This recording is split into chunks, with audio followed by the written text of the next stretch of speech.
Welcome to the Learning Pines YouTube. We hope this video helps. Create a realistic study plan that maps weekly goals to daily actions.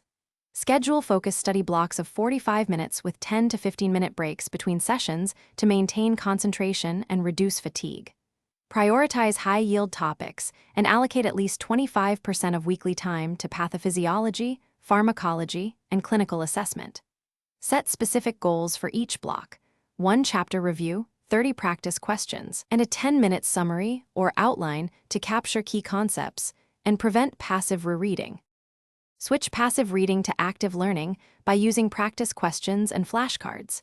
Use 50 targeted practice questions per topic and review rationales for right and wrong answers to solidify clinical reasoning. Teach back for 10 minutes to a peer, study partner, or mirror. Explaining concepts aloud makes gaps visible and strengthens memory. Use spaced repetition with flashcards and review intervals of 1, 3, and 7 days to transfer facts to long-term memory. Combine concept maps with case studies for synthesis, translate knowledge to practice through repeated skills training and self-care. Practice clinical skills in 2-hour simulation sessions and include a 30-minute debrief afterward to review errors and improvements.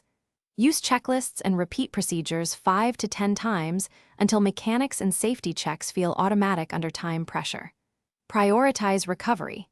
Aim for 8 hours of sleep, eat balanced meals, and schedule 20 to 30-minute daily exercise to sustain cognitive performance and reduce burnout during clinical rotations and exam periods. Thanks for watching. Consider subscribing if we helped you.